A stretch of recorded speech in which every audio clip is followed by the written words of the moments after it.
Okay, we'll get started. Hi, everyone. My name is Nola. I'm based at Tufts University, and I work on the A&H Academy Research Communities Initiative. I'm so glad to have you all here today. It's great to see so many faces, some of you whom I already know or who've joined us in the past, and some new faces as well. I'll give a brief introduction before I turn it over to Helen, who will present her research. In the meantime, I invite you to turn on your cameras if your internet connection allows and say hello in the chat box. You can say your name and what country you're based in as well. For those of you who are new to our research communities, I'll share some background. They're designed to allow community members to share their research and have conversations about successes, failures, learnings, and goals.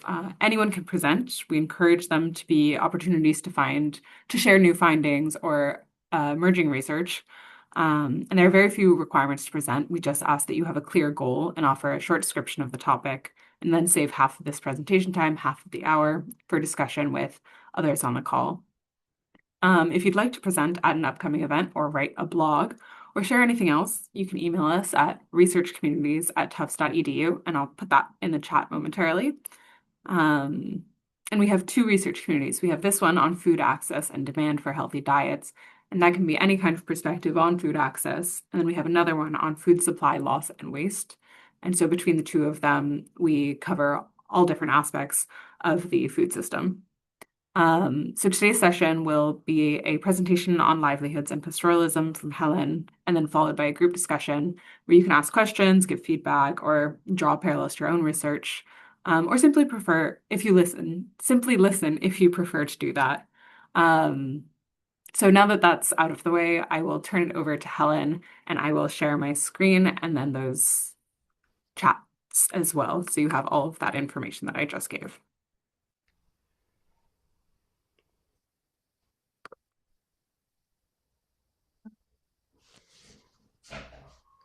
Thank you very much, Nola. Thanks for bringing up the screen sharing of the presentation. Well, good morning, good afternoon, everyone. Thank you so much for joining. This is a great opportunity for me to share some new analysis that we've been undertaking. And also I should say thank you to Nola and everyone at A&H for making this possible. So, my talk today, the title is Signs of Crisis and Resilience, How Livelihood Bricolage Shapes Food Security and Child Nutrition in Northern Kenya. I'll try to keep to 30 minutes so that we can have plenty of time for discussion and questions.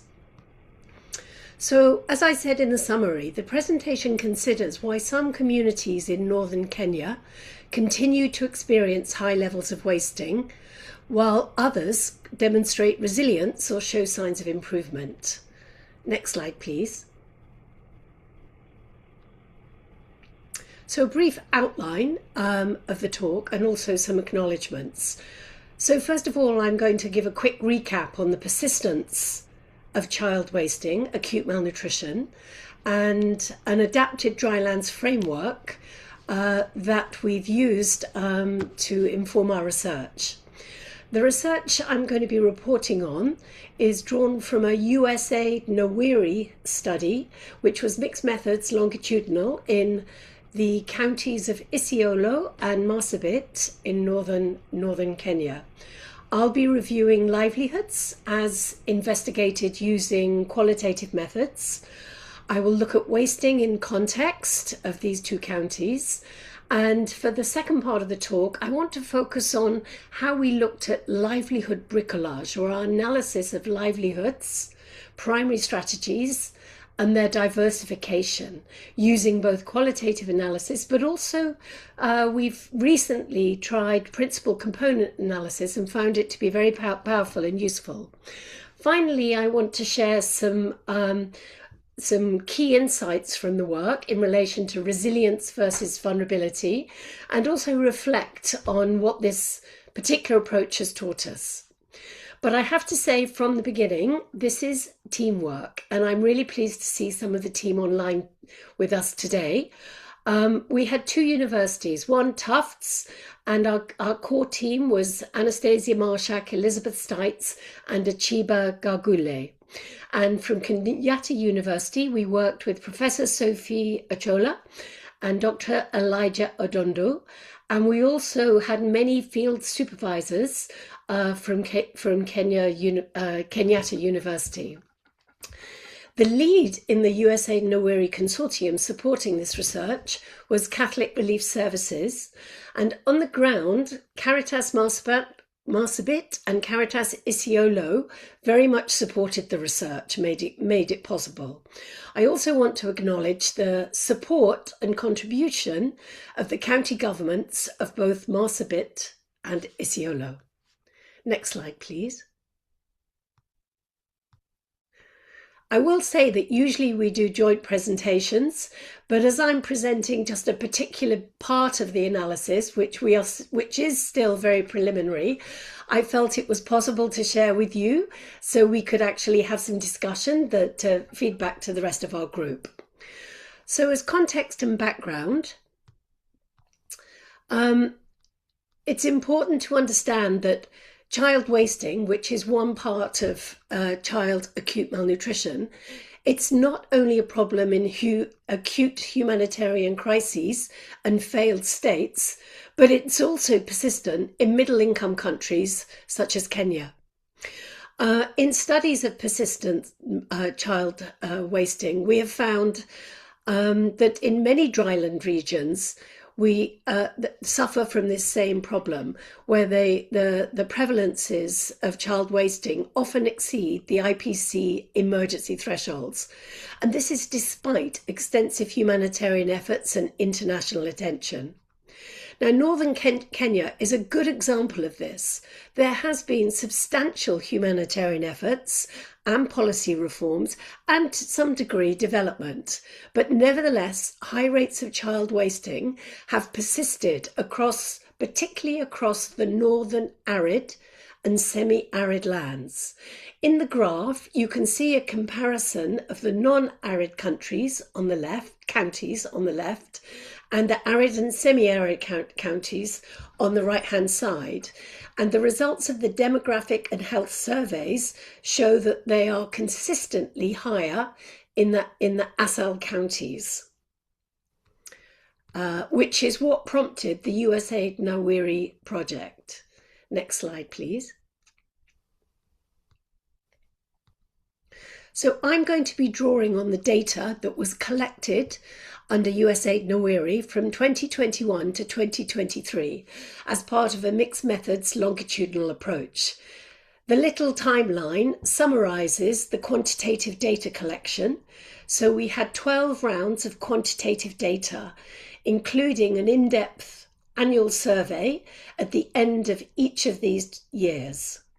We also had a series of qualitative visits to the field using focus groups, key informant interviews, and household case studies.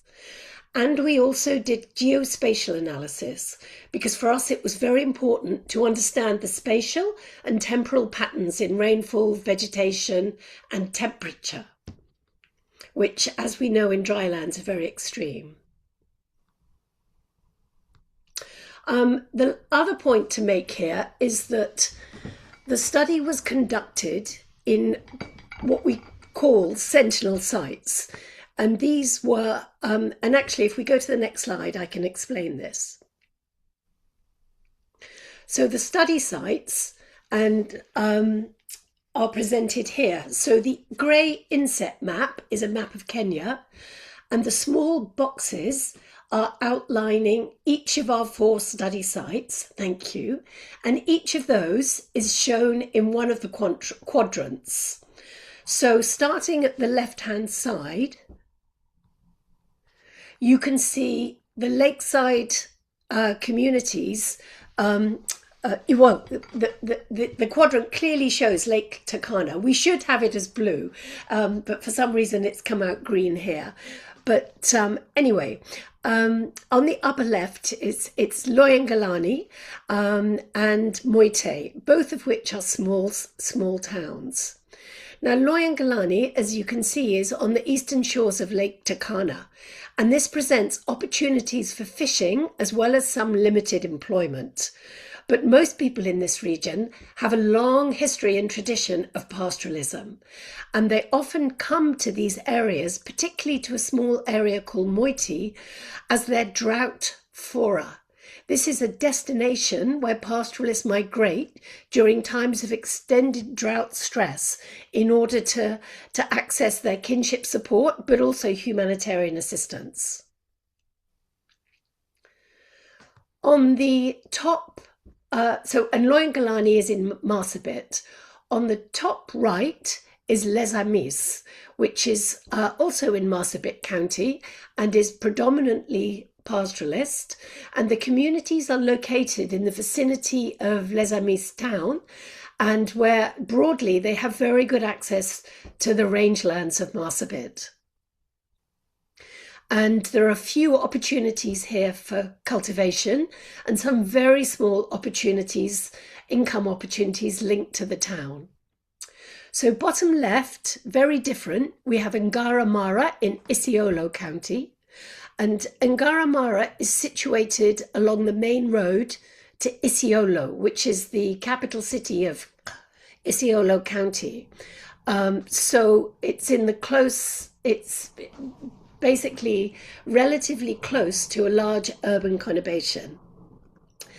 It has access to a distant river, but its agricultural potential is constrained by limited cultivable land, and also the grazing is somewhat limited because it's surrounded on 3 sides by national parks or reserves, which means they cannot take their animals there for grazing. As a result, the livelihoods are very mixed and there are high levels of livelihood diversification. Now, Garbatula, bottom right, I'll get this right.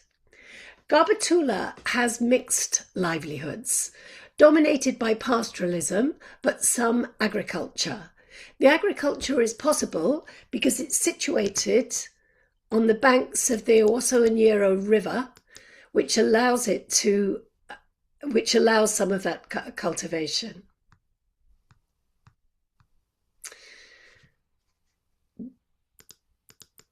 But I should also say that it's, even though it has that access, it's the agricultural potential is still somewhat limited.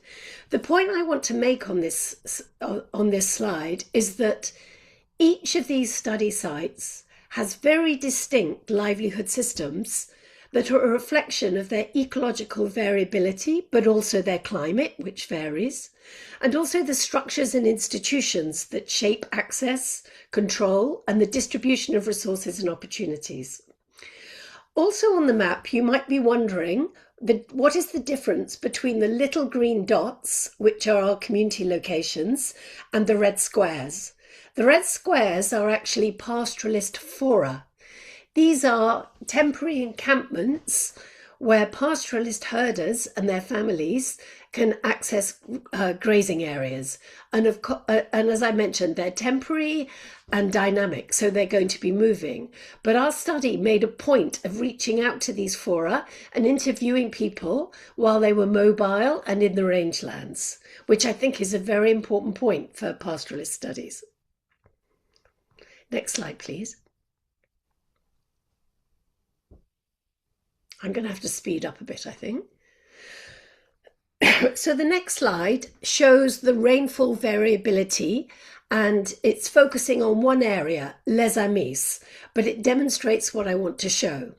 This shows it from 2014 to 2023, and you will see that during each year there are 2 rainy seasons, but they vary widely. Now, the blue shaded area on the right-hand side represents the 2 years of study from 21 to 2023. But I want you to note that even before the study started, there were 2 particularly poor rains, which were followed by a further 3 very poor rains, making a total of 5 consecutive poor rainy seasons. This is what we would call extended drought. Now, this drought broke in April 2023 with above average rains, but also flooding. So this was quite a unique period climatically. Next slide, please. this figure shows you the conceptual framework that we based our study on, the adapted drylands malnutrition framework.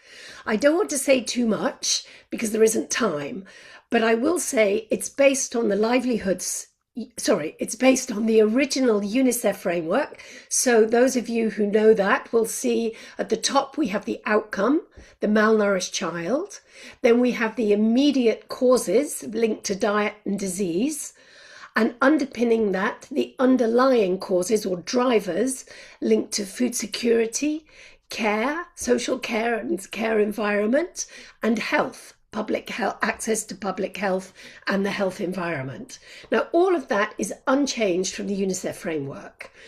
What we adapted were the basic drivers, which are shown in the lower half, shaded in blue. And these are the root causes of malnutrition or child wasting. Now we start with livelihoods, what people do for a living, a range of strategies that make use of available resources and opportunities.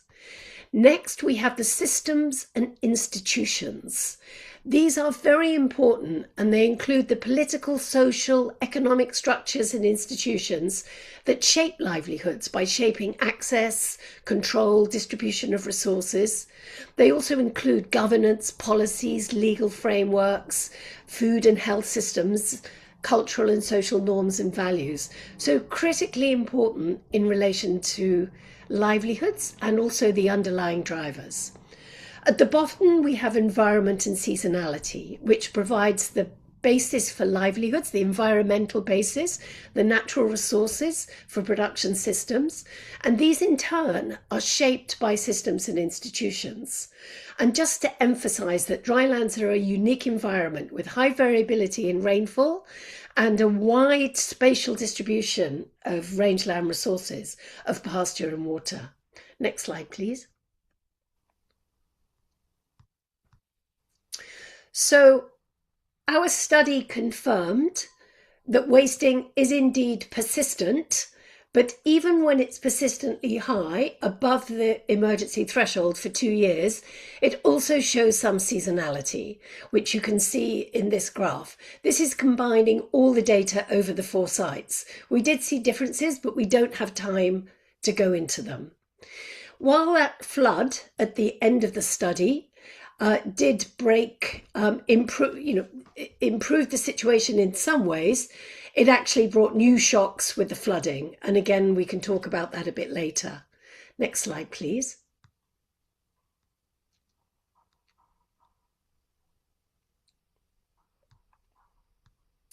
So bringing me on to livelihood bricolage. As we all know, in this context, in dryland contexts, very, very few households rely on a single stable source of income.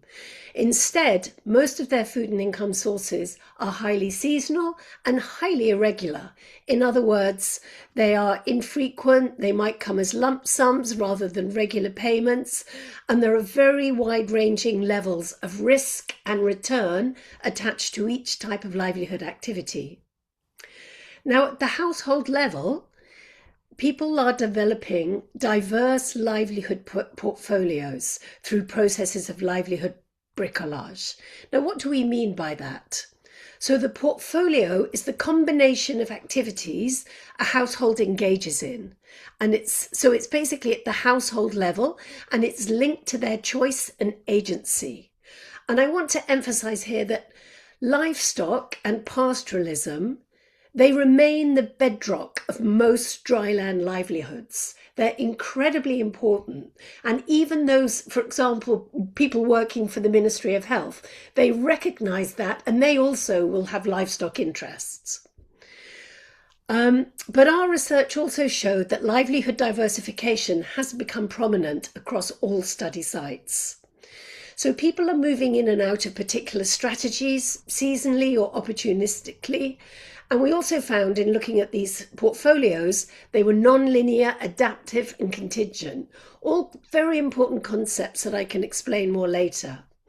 So livelihood bricolage is shaped at the system level, and it relates to the processes of assembling these portfolios. And those processes depend on access to resources, opportunities, and constraints. So bricolage is not just a matter of individual choice and agency. It is shaped by the availability of economic opportunities, and it's also differentiated depending on access to resources, especially to rangelands and livestock, but also to markets, education, social networks. And we also found a differentiation by both age and gender, but particularly gender. So typically households have a primary strategy that provides the backbone of their livelihood. And I've already said that usually involves livestock in some capacity, and pastoralism is particularly important. And another point that I don't want to get lost in this presentation is the importance of mobility. The mobility of pastoralist herds is a critical strategy for enabling them to manage that extreme climate variability and ecological diversity. In other words, it enables them to access the widely dispersed and shifting resources. Now, our qualitative work enabled us to identify many different livelihood activities, and we used that we incorporated these activities as part of our annual survey so we could quantify them to see their relative importance across our different study sites. Next slide, please. Now, while this was extremely rich, we ended up with 33 livelihood activity variables. How do you begin to make sense of that level of complexity? So our qualitative data clearly showed us that certain activities were clustered or concentrated in particular areas. For example, fishing was really only found in Lake Turkana, and intense diversification was mainly in Ngaramara. So we already knew there was some clustering, and since our project finished, we have since applied, and all credit to Dr. Anastasia Marshak for applying principal component analysis to this livelihood data. And before sharing the results, I want to explain why I think this was particularly useful. So this approach enabled us to interpret what we call livelihood configurations. So in other words, the patterns in the data, and understand the differential access to resources, opportunities, and constraints. Now, livelihood configuration is a bit of a mouthful, but I'm hesitant to call them group or typology because that automatically implies more of a static category, which this really is not. It also allowed us to examine differences or variation in their adaptive capacity. So entrepreneurial diversification on the one hand versus coping distress responses on the other.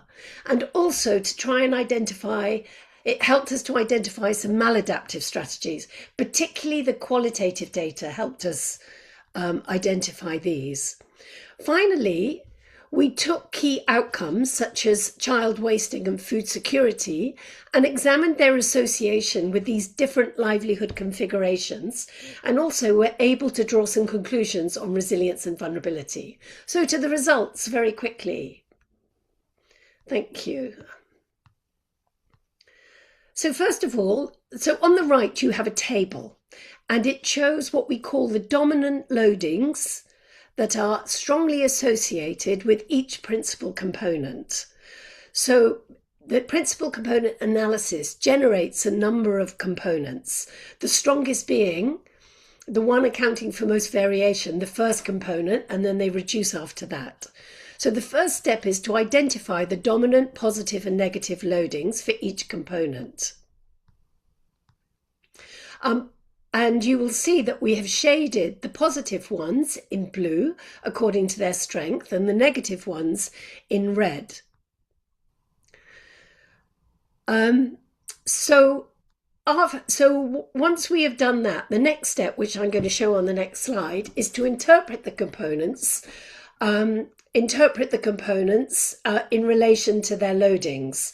Then we examined the associations with key outcomes. We characterized the livelihood configurations, and we are beginning to situate the findings within ecological, climatic, and the political economic context. Next slide, please.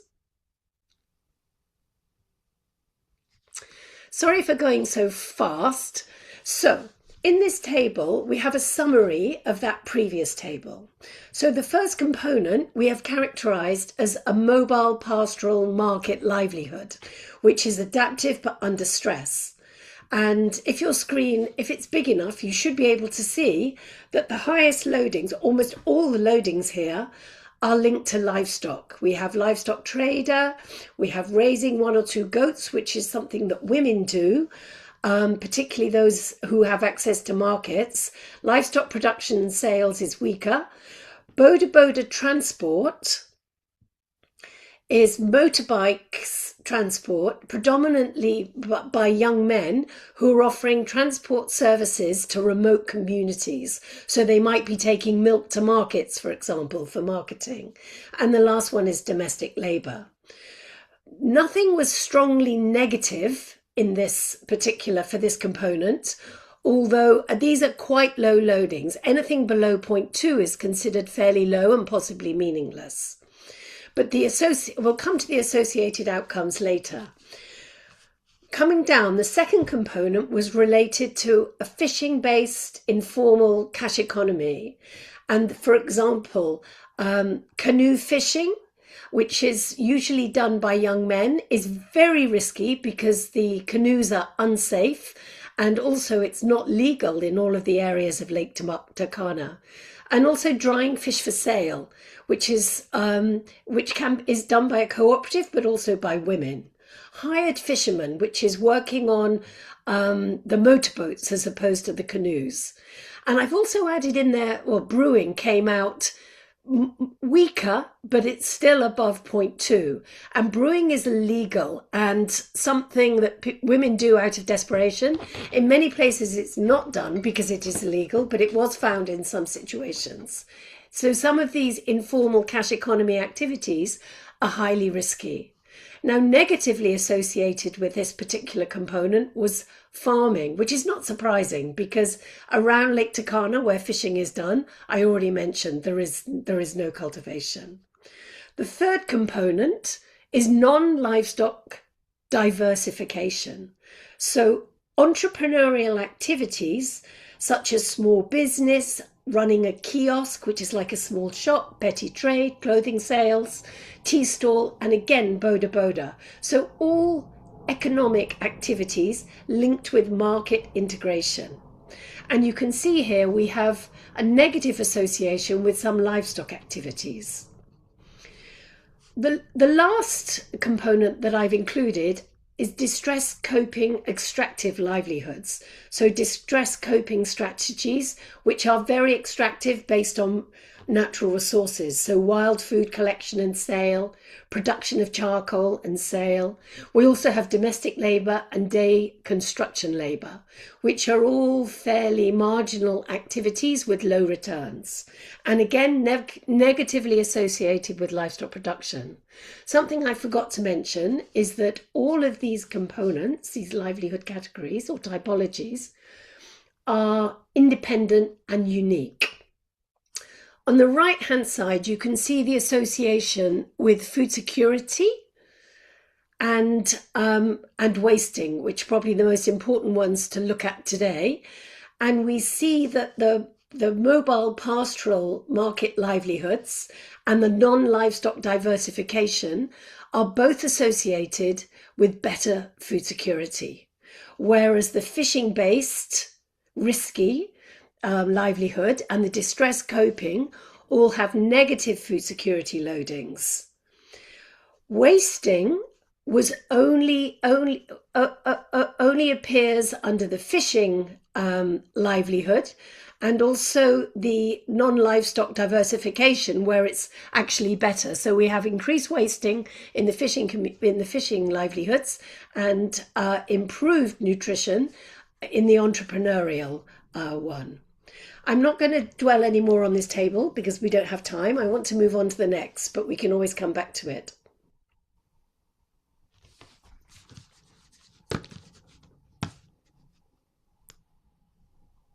Thank you. Now, that's pretty much how far we've got to so far.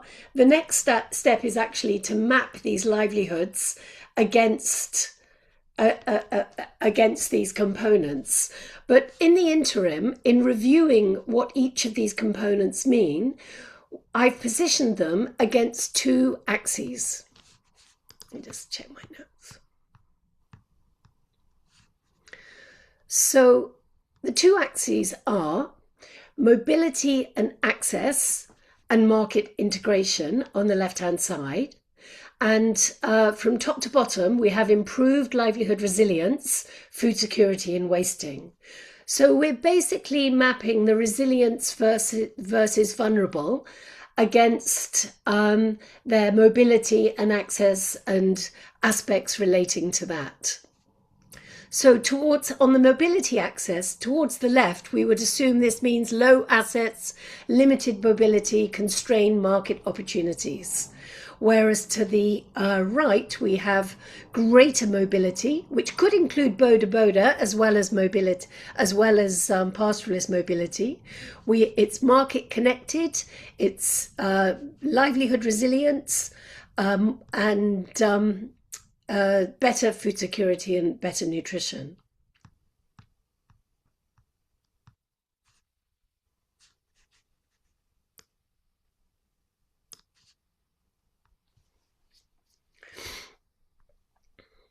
So essentially what I wanted to do in this diagram is to try and summarize the core findings. And I think it shows that livelihoods are flexible but not random. Households are assembling a diverse range of livelihood portfolios, but within very structured pathways. And these pathways, or the way that they combine them, differs significantly in terms of food security and wasting outcomes. But more importantly, they differ significantly. Their access to more resilient pathways is uneven. So in other words, it's reflecting inequalities within our population. Now, at the moment in time of this study, the strongest positive pathway is component 3, non-livestock diversification, where household food security is strongest and wasting is lower. But also relatively resilient, you can see in the top right-hand quadrant, are mobile pastoral market systems. And we can see towards the left who is most vulnerable: the distress, coping strategies, livelihoods under stress, and also fishing, informal economy. They have some access to an alternative livelihood, but a livelihood that is risky, and there is high vulnerability in this group. Next slide, please.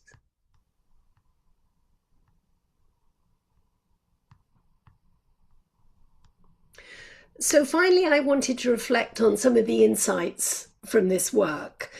I think while we know from our qualitative work that livelihoods are multidimensional and structured, and that livelihood portfolios are configured through livelihood bricolage, the quantitative, our PCA, the quantitative work, clearly shows that these recurring patterns, that there are recurring patterns or livelihood configurations across activities, and that they differ in their food security and wasting outcomes.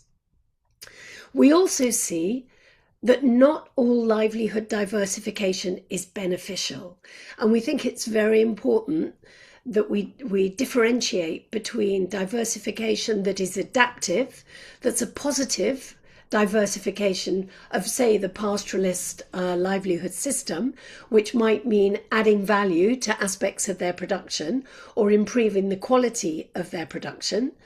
Others are potentially maladaptive or associated with crisis or distress responses. So the entrepreneurial diversification, as we've said, is more market oriented, and in this context, potentially less exposed to climatic shocks because of its link to markets.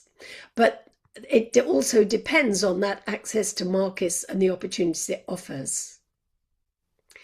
I think this points to us to rethink resilience.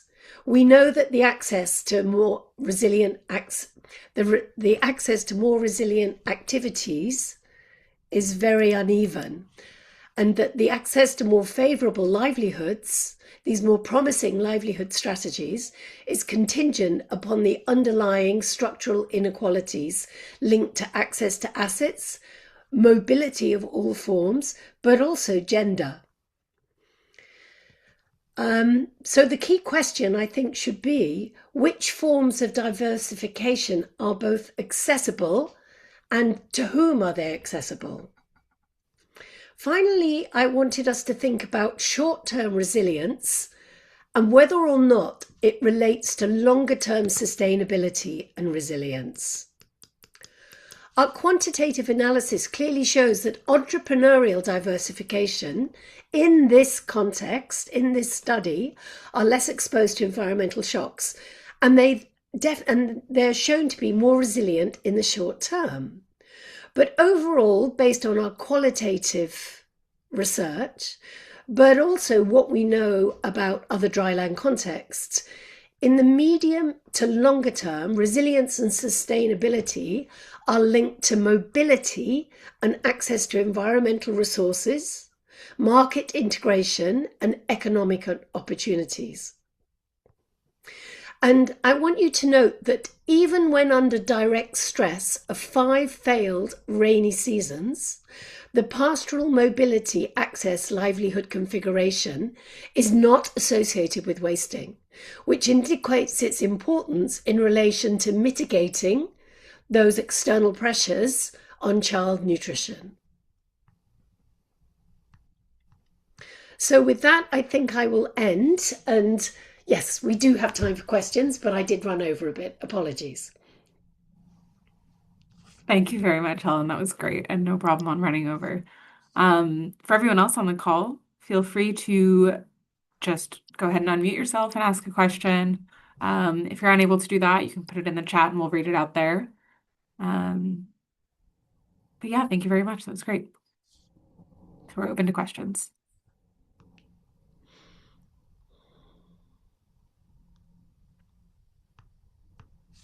Can I maybe go Yeah, first? That's okay. please.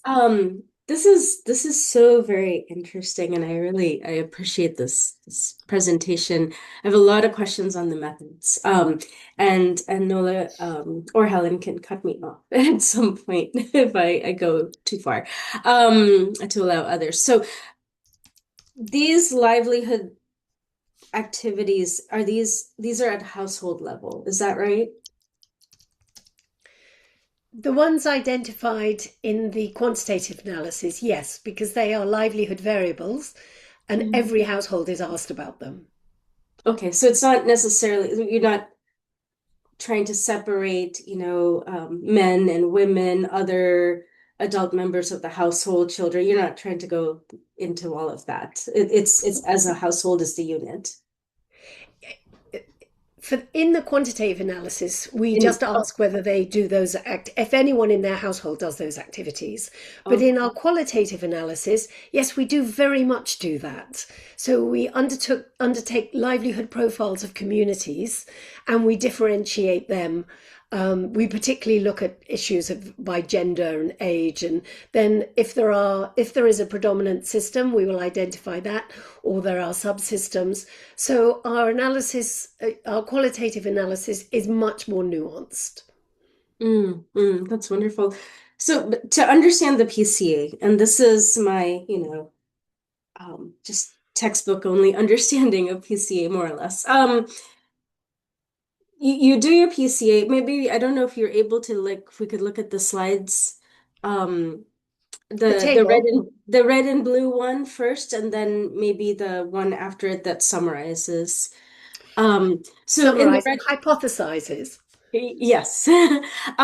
So on the red and blue one, so you're taking all the activities that are done for which data were collected, you do your principal components. You had focused on the first four components.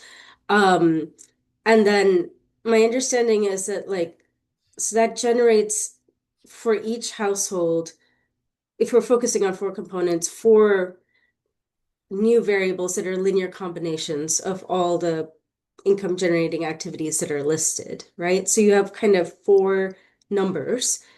And then in the next slide, there are the associations that you then make. So what exactly are you doing to generate those associations? You've got the four numbers So, per household and then their food security score. For example, is it a regression or how is that done exactly?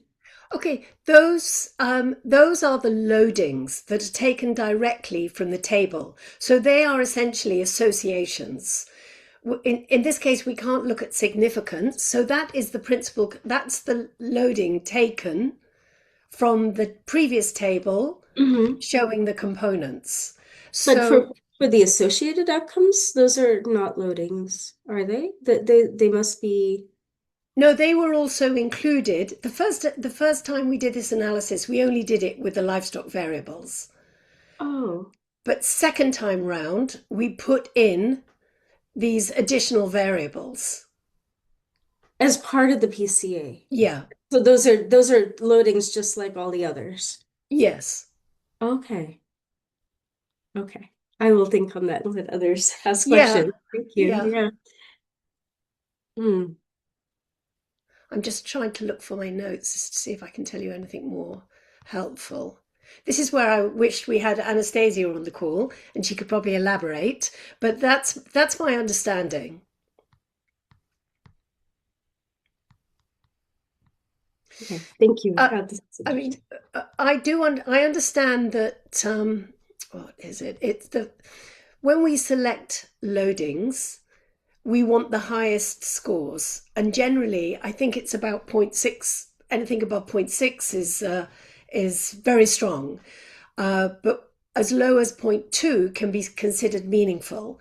So I use zero point 0.2 as my cutoff.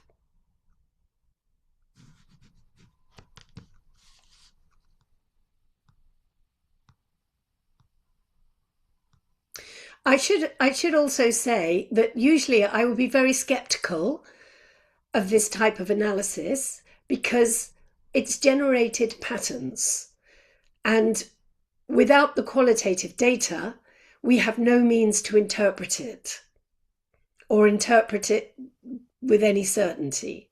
So what this does is it it strengthens it strengthens our qualitative analysis and vice versa.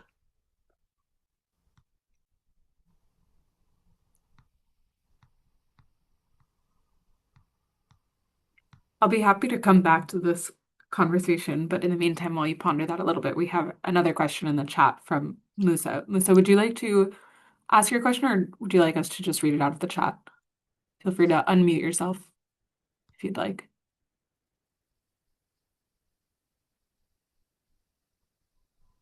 Okay. Interrupt me, please, if you'd like to, but I'll read it otherwise. So Musa has said, great presentation, Helen. Your findings show that entrepreneurial activities tend to protect against wasting, while maladaptive strategies increase risk. In a drylands context, where post-harvest food loss rates are high and market access is irregular, how much of the difference between resilient and vulnerable households is driven by what they produce versus what they're able to retain, store, and sell without loss, mostly on-farm produces and not livestock. In other words, does the study distinguish between production resilience and supply chain resilience? Thank you for that question. Yeah, thanks very much. I'll go. Good question, but I'm not quite sure. I'm not quite sure I'm able to answer it. Um, Helen, did you had a slide with the maladaptive strategies, right? yeah, Can we I go back to did. that? I've missed it already, haven't I? Okay, well, if you go to the principle, if you go to the table with the loadings against the different components, we can look at them. So the maladaptive strategies are mostly under component 4, and we see day construction labour, domestic labour, brewing and selling traditional brew, collection and sale of wild products, production and sale of charcoal. So there, a lot of these are what we think of as so-called coping strategies, but I think they're more serious than that, because something like collection and sale of wild products involves collecting firewood. And in some of the locations in northern Kenya, collecting firewood by women is extremely dangerous and subjects them to gender-based violence. Another one down there is chipping stones. Women work for hours just chipping stones, and then they will sell the stones outside their front door. It's extremely arduous manual work, which they have to do at the same time as making arrangements to have their kids looked after or having the kids with them tied to a tree or something. So the qualitative work allows us to look at the context within which these activities are done, and that helps us to assess the risk and would, allow us to say whether something was maladaptive. Production of charcoal is environmentally very damaging. So again, and is forbidden in many areas. So again, relying on that is not sustainable.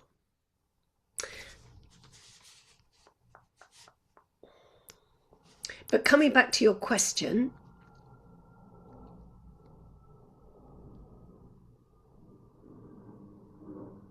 yeah, I don't think the difference between resilient and vulnerable households is down to what they produce versus what they are able to retain, store, and sell without loss. I think that this is a different context, and here it's more about their access.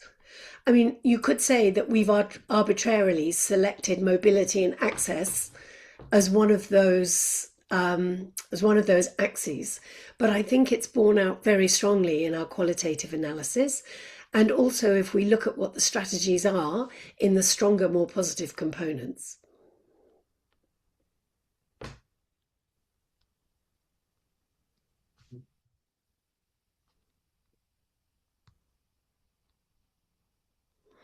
Musa, before we move on, does that sufficiently answer your question? Feel free to type a follow-up or anything else in the chat. And in the meantime, it looks like we have a hand raised. So go ahead and ask your question. Thank you, Helen. Super interesting.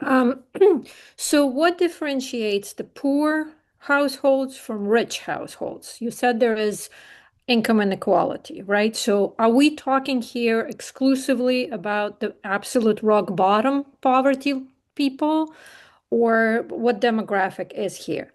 And also, what role is played by the humanitarian, aid?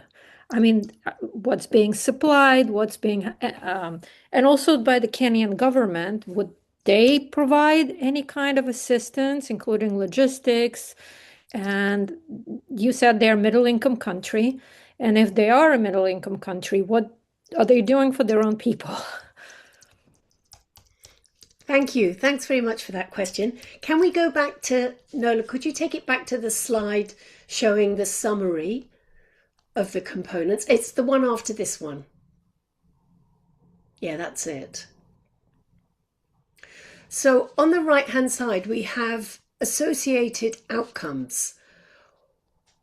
We had wealth outcomes in our data, but none of them came out here. There are wide differentiations in wealth, as there are everywhere. So there are pastoralists with very large herds, and they are able to adapt in a way that poorer households with just a few livestock are unable to. And they adapt principally through mobility. They literally move their animals to another area where they can access the pasture and water that they need. The inequality we're talking about here isn't so much absolute wealth and income. It's talking about how people are able, how they gain access, or how their access is shaped to these different livelihood opportunities. It's, in other words, their livelihoods activities are not random. They are shaped by these kind of external constraints, and we review those external constraints. There is a lot more in our reports that are available online that will tell us, give you more information on things like income and wealth and its relationship with malnutrition, which was not significant. As to the role of government, I wanted to show you this slide because the first and second livelihood configuration is associated with stronger external support. And that is external support from government, NGOs, and also, actually, no, it's just government and NGOs principally. So the government, including county level governments, federal government, are doing, there is a system of governance that is working. It has its own particular problems, and I'm sure we could talk more about that. But there is a formal governance system, and there is also a customary local level form of governance. And we found in particular that customary level form of governance was contributing to the adaptation in quite significant ways. In other words, supporting herds to access water, managing that water supply, and such like. So they were very responsive to those changing conditions. There was also a vast ongoing humanitarian program, but we still have these rates of wasting. So I think we need to ask very tough questions about why that's not working. Thank you. Thanks, Helen. I see we also have a lot of people who've joined us from Kenya today. For those of you who have worked in this field or understand it in a more who understand it more than I do, would any of you like to share your perspectives, or if you've had similar experiences in any of your findings? I just want to open up to the chat a little bit more before we have to move on.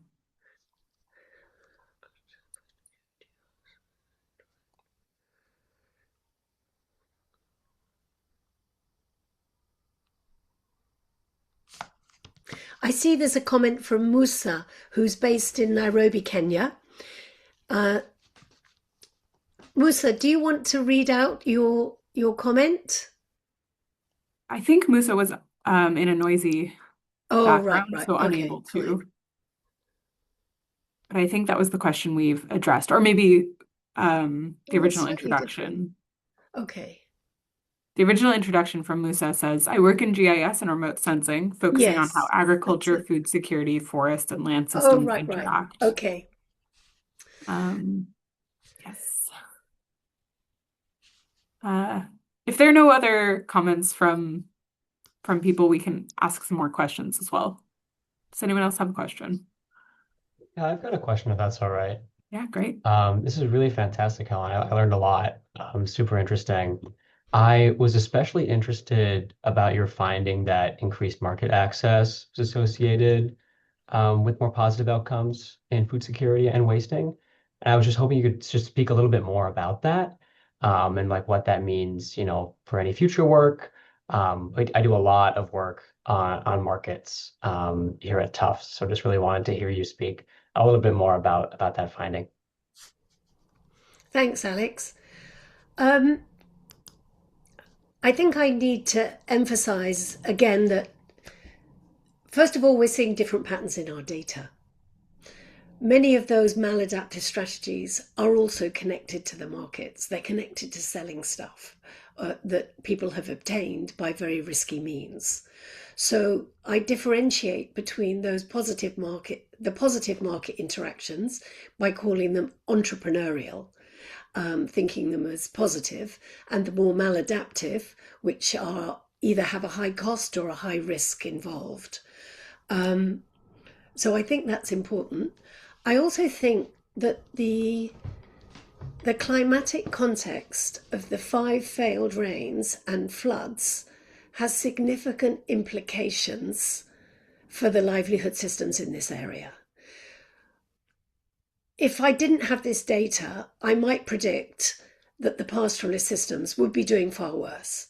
And there is a narrative to say that the pastoralist systems are failing badly because of the continuous droughts, the increased frequency of shocks, etc., etc. But I think this data actually shows an underlying resilience that even in the context of this extended drought, shocks, etc., it continues to function as the predominant system and is to some degree resilient. So if we are to look, and also I think it's important to recognize that it is integrated to the market. Market traders were one of the livestock trader was one of the highest loaded activities. And that could be linked with, sales of livestock linked to the drought. But at the same time, it also shows the market integration of these systems. So, yeah, I hope that's helpful. I'm not sure I answered your question. Very helpful. Thanks. We have probably time for one more question if anyone else has a question. Otherwise, I've also just posted in the chat the link to today's event site. So if you want to go review anything, the recording will be posted there. And that's another place for you to find the resources and other Zoom links and webinars related to food access.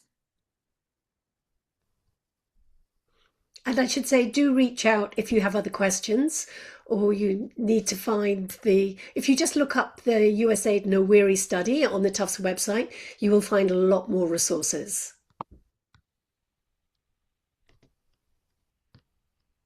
Get that link as well.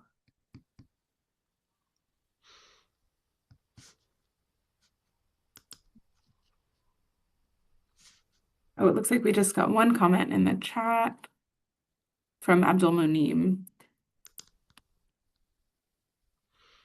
Thank you, Abdul Munim. Okay. To what extent has the framework been adapted by other agencies? Good question. So I explained that this underpinned the USAID No Weary projects in Kenya. These were two very large projects, one led by Mercy Corps, and it was a partnership. Several agencies collaborated, and the other one was led by Catholic Relief Services. The USAID, in the USAID call for proposals, it was all about addressing the persistence of global acute malnutrition. So it was directly aimed at this very specific problem. And both these agencies used the framework to underpin their projects. And what was particularly interesting was that the framework wasn't some theoretical background document that we just used for reports. It was actually used for the dissemination and outreach with communities. Hence all the visualizations you saw in the diagram showing symbols associated with each of the concepts in the framework. And by the end of the study, from the beginning of the study, the various partners involved, including many community representatives, were fully aware of these different aspects and were very keen because they saw it moved beyond the usual sectoral response that dominates humanitarian response and was looking at deeper, more root or basic causes. And that resonated locally, was very important. But the problem is, I don't think that the international systems have yet adapted to tailoring responses that work with those systems and institutions that can make an impact on the basic drivers.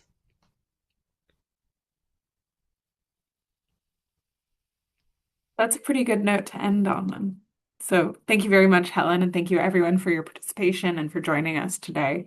You should get a pop-up probably in your browser when you X out of this Zoom. There are about 5 questions should take you no more than 2 minutes, and we'd really appreciate if you could fill that out. So thank you very much, everyone, and we'll see you at the next research community event. Thanks very much. Bye. Goodbye, everyone.